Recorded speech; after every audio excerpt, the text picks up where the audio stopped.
കയറാൻ തുടങ്ങി. കുറച്ച് കയറിയപ്പോൾ ഞാൻ തളർന്നുപോയി. വൈകാട്ടി അണ്ണൻ്റെ കൂടെ അവിടെ ഇരുന്നു. പേര് ചോദിച്ചപ്പോൾ ഭാഷ അറിയില്ല. അപ്പോൾ ഞാൻ ഒന്നും മിണ്ടാതെ അവിടെ ഇരുന്നു. വീണ്ടും ഞങ്ങൾ കയറിക്കൊണ്ടിരിക്കുകയാണ്. നടന്നുകൊണ്ടിരിക്കെ എനിക്ക് കുറച്ച് പൂവ് കിട്ടി. അതുകൊണ്ടുള്ള പട്ടിഷോ. ഇത് നേത്രാവതി എത്താനാവുമ്പോഴുള്ള വ്യൂ ആണ് കേട്ടോ. ഇനി ഒരു പാട്ടാവാം.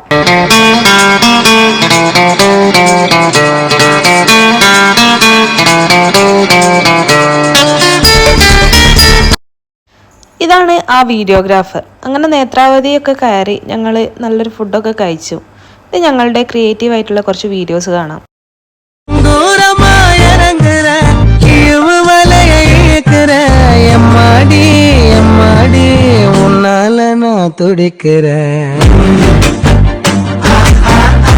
ഇതോടുകൂടി ഈ ട്രെൻഡും അവസാനിച്ചു. ഞങ്ങളുടെ നേത്രാവതി ട്രിപ്പും അവസാനിച്ചു. നന്ദി, നമസ്കാരം.